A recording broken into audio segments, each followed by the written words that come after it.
transferring football, not just about financial, it's every single things, but through communication, through even like through planning a schedule for the your upcoming season or after 2 seasons. Like, could you kindly tell us about the transfer news, how things goes, because it's very important right now, because it's also right now is a winter transfer in all over the world. So could you kindly tell us the inside this? Okay, so usually for most clubs in Singapore, we tend to shop around the region. Foreign players who have played in Southeast Asia or those who have been into our league. We have a Japanese team that's playing in our league, so most of the time, out of a safe bet or convenience, we pick players from that club. But over the years, I think especially in these last 2 years, Balestier has evolved in the way we do our recruitment. So, of course, thanks also to a broader network with other clubs in South America, in Central America, and also Europe, where we actually get to assess players who are not within our environment. Of course, and like every player, there's always hits and misses. So to ensure that we reduce the risk of making a bad decision, we actually have a framework in place where we look for a certain kind of player that we want, and then we do a short list of it, and we weigh the pros and cons through a larger scouting network, if you want to say, which are currently dependable on the friendship and the network that we have with other clubs to help us give a brief summary of the players that we're looking at in terms of very specific qualities that we want. So Balestier have been a bit different in that sense, where previously the recruitment is just based on you want a striker and then you look for a striker, but now it's very specific. So you want a striker, what kind of striker? We want a striker that press up front, a striker that is mobile, a striker that is able to um, defend right from the top, because that's where a lot of times in our games we tend to concede at the back. People blame defenders, but actually it starts from the press up top. So these are kind of areas where I sit with the head coach and streamline on the kind of players, the qualities that we want, and then we go to the market to find these players. And in terms of negotiation and all that, you're right.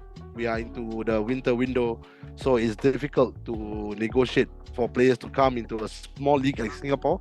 But like I said, there's always a vast availability of players, and it attributes to the good network that we have to be able to find certain players. And I mean, I won't be able to share so much on our new recruitment, unfortunately, because we are still in the midst of announcing them.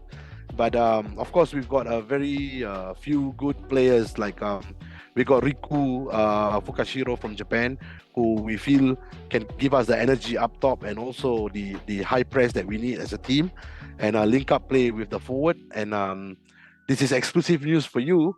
Today, we're gonna announce the Thank you signing so much. of Ismail Sassi, who is a French Tunisian. He actually played for the national team, one cap for Tunisia, and he'll be Oh, joining us amazing. this season in the Singapore Premier League with Balestier Khalsa. So yeah, that's the exclusive news for your listeners out there.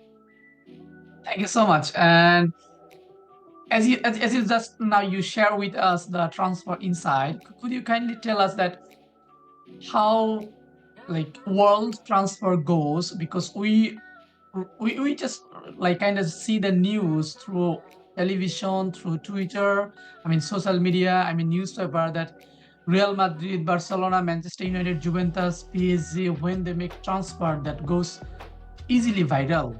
So like to compete with those big clubs, big names, like big announcement, like all the journalists, they used to follow that. So as a like your club is not big with its traditional and historical long way, and your club deserves something better, as a vice chairman, as a like faith member, I will say. Like how do you compare those transfer to your club transfer, or normally like a small club transfer? Okay, so for big clubs, most of them have a long, exhaustive list of players in the positions that they want based on the play style that they play. So it's the same process we have in a small club. The only difference is the target they have is, of course, they are in-demand players in Europe and across the world. But for us, it's a bit more of a challenge because chances are the players we're going to sign is relatively unknown at a regional level or a global level. So we would need to do a little bit more fact find on the player. And given that we are like you say, a smaller outfit than the bigger boys, we don't have scouts flying around everywhere to watch games. So what we do is we rely on technology, we rely on our context. So we usually get footage of full game videos of the players that we want, minimum 5 to 10 games, to understand the natural behavior of the player, to see the what the player does with the ball, what the player does without the ball, positionally where he is. So after watching 5 to 10 games, we more or less know his habits and the kind of advantage or disadvantage he will bring to us. And then from there, we streamline into a short list where we then go into negotiations, where we negotiate their contracts, the terms of the contract, and whether or not they come from environment where we need to pay a transfer fee, or they are transfer free, as in Yeah. no transfer fees. Yeah.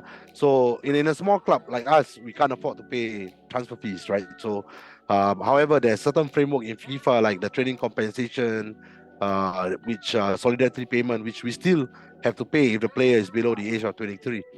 So these are facts that we have to consider in mind before making decision on certain players.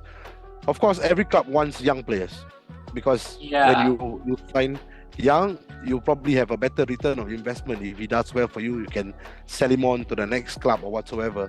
But young players come with a certain uh, I wouldn't say baggage, but a fee. For example, if a player below 23, every club that he has played for before he signed pro, you have to pay them training compensation, you know.